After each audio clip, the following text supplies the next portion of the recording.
Salam pemirsa, salam IT News. Jumpa lagi di channel IT News di program berita kami. Hari ini kami akan sajikan berita tentang dalam perang dengan Ukraina. Rusia telah mengirim sekitar 150.000 orang tentara dan mengerahkan sejumlah besar senjata beratnya.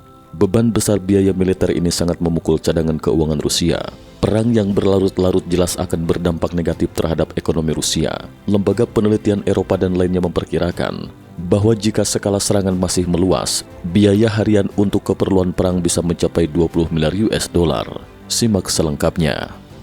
Invasi militer Rusia ke Ukraina yang awalnya berencana menggunakan taktik serangan cepat pada kenyataannya sudah berlangsung di atas 10 hari, yang mana cukup berat membebani anggaran. Presiden Rusia Vladimir Putin mungkin berniat untuk mempertahankan pertarungan sampai kemenangan, tetapi prospek untuk pasca perang sampai saat ini sama sekali tidak kelihatan. Di dalam negeri Rusia, suara kekhawatiran akan terjadi krisis keuangan yang lebih buruk dari tahun 1998 terus meningkat. Data yang dirilis oleh kantor Komisaris Tinggi PBB untuk pengungsi UNHCR menunjukkan bahwa jumlah pencari suaka yang melarikan diri dari Ukraina ke luar negeri melebihi 2 juta jiwa pada 8 Maret. Jalan menuju perbatasan penuh dengan mobil dan selalu macet, tetapi kendaraan dari arah yang berlawanan juga tidak sedikit. Itu adalah kendaraan-kendaraan dari para pria Ukraina yang kembali ke tempat asal mereka untuk menghadapi perang melawan pasukan Rusia setelah mengirim keluarga mereka ke perbatasan. Berita selanjutnya, nasionalisme warga Ukraina patut diacungkan jempol. Presiden Ukraina Volodymyr Zelensky dan anggota kabinet lainnya tetap berada di ibu kota Kyiv, menunjukkan sikap berjuang yang meningkatkan kohesi rakyat. Ukraina memiliki sejarah melawan Nazi Jerman dan Tentara Merah Soviet selama Perang Dunia II. Putin menjadikan penggulingan rezim Zelensky, demilitarisasi serta netralisasi Ukraina sebagai syarat untuk gencatan senjata. Namun selama Ukraina masih terus melawan, Rusia tidak berniat menarik pasukannya. Beberapa analis berpendapat bahwa sebelum deklarasi kemenangan dapat dikeluarkan, tentara Rusia akan terus menyerang Ukraina.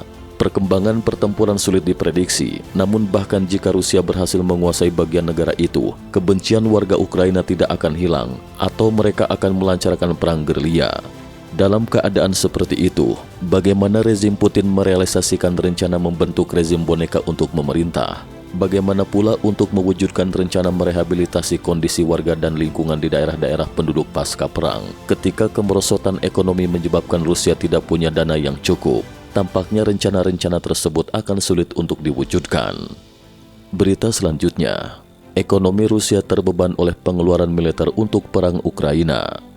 Perang yang berlarut-larut tidak menguntungkan Rusia. Rusia telah mengirim sekitar 150.000 orang tentara, mengerahkan sejumlah besar senjata berat.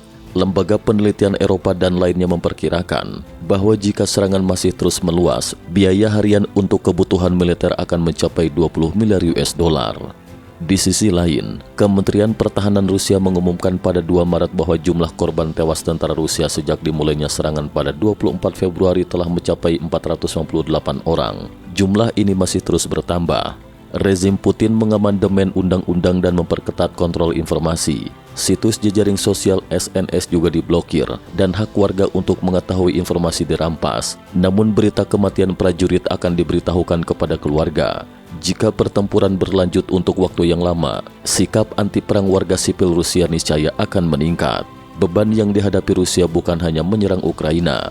Dalam sebuah referendum tentang apakah akan mengubah konstitusi atau tidak, Belarusia pada 27 Februari telah menyetujui penghapusan klausul, menjadikan wilayahnya sebagai zona bebas nuklir dan berusaha untuk menjadi negara netral. Dengan klausula ini, keinginan Rusia untuk melawan NATO dengan menyebarkan persenjataannya, termasuk senjata nuklir di Belarusia, jadi terpenuhi, walaupun biayanya tidak rendah. Berita selanjutnya, produksi terpengaruh akibat nilai rubel anjlok. Situasi pasca perang yang dihadapi Rusia adalah krisis ekonomi. Periode paling parah berlangsung setidaknya 3 tahun. Tetapi kali ini yang dihadapi adalah 3 kali lipat lebih parah dari krisis keuangan 1958. Demikian Oleg Vladimirovich Deripaska, pemilik perusahaan aluminium terbesar di Rusia, memperingatkan. Sanksi berdampak pada ekonomi Rusia. Nilai tukar mata uang rubel di perdagangan internasional turun di bawah 150 rubel per dolar AS pada 7 Maret. Hampir tinggal separuh dari nilainya sebelum serangan dimulai. Inflasi telah meningkat, logistik dari Eropa dan Amerika Serikat terhenti. Selain itu, Dampaknya terhadap industri manufaktur juga menonjol, terutama terhadap perusahaan teknologi tinggi yang sebagian besar mengandalkan pasokan semikonduktor dari TSMC dan Intel. Sekarang perusahaan-perusahaan ini telah memutuskan penghentian penjualan ke Rusia. Jika situasi ini tidak berubah, tidak hanya personal komputer dan mobil listrik yang terganggu, tetapi produksi senjata juga terkena dampak. Berita selanjutnya, situasi kekacauan mirip dengan saat pasca revolusi Rusia. Besarnya krisis mengingatkan pada kekacauan seputar runtuhnya Uni Soviet pada tahun 1951, ketika ekonomi yang direncanakan menemui jalan buntu dan barang kebutuhan sehari-hari tidak ada lagi dijual di toko.